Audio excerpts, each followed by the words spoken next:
জান্নাতীরা যখন জান্নাতে যাবে ফেরেশতারা ডেকে বলবে, ইয়া আহলাল জান্নাতি ইন্না লাকুম আন তাসিহু ফালা তাসকামু আবাদা। জান্নাতীরা চিরকাল সুস্থ থাকবা, অসুস্থ হবা না। জান্নাতের কমন একটা ফিচার হচ্ছে জান্নাতে there will be no sickness in paradise। জান্নাতে কোনো অসুস্থতা থাকবে না, চিরসুস্থ। সুবহানাল্লাহ পড়েন। ইন্না লাকুম আন তাশিব্বু ফালা তাহরামু আবাদা। তোমরা শাবাব থাকবা, বুড়া হবা না। জান্নাত হবে অ্যান্টি এইজিং।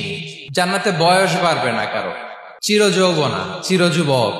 বিষ্ণু ইসলাম বলেন, জান্নাতে যারা যাবে শুভ্র দাড়িবিহীন প্রত্যেকে হবে 33 বছর বয়সের।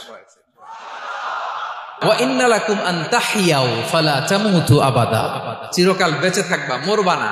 এবং সেদিন জান্নাতে মৃত্যু দেয়া হবে, মৃত্যু দেয়া হবে। ইউতাল মাউতু বিকাবশিন আমলাহ। একটা ছাগলের আকৃতিতে মৃত্যুকে আনা হবে। ফায়ুযবাহুল মাউত, মৃত্যুকে জবাই দেয়া হবে। এবার জান্নাতীরা তাকিয়ে থাকবে, ফেরেশতারা বলবে, ইয়া আহলাল জান্নাতি খুলুদুন ফালা মাউত। হে জান্নাতীরা, চিরকাল এই জান্নাতে থাকবে। এক্সপায়ারি ডেট আছে? জান্নাতে যে ঢুকবো 7 দিনের জন্য চেক ইন, নাকি চেক ইন কয় দিনের জন্য? 7 দিন, 10 দিন পরে চেক আউট করে ফেলবে, এরকম? নো এক্সপায়ারি ডেট, আজীবন। একবার এন্ট্রি পেলে বের হওয়ার টেনশন নাই। আল্লাহু আকবার।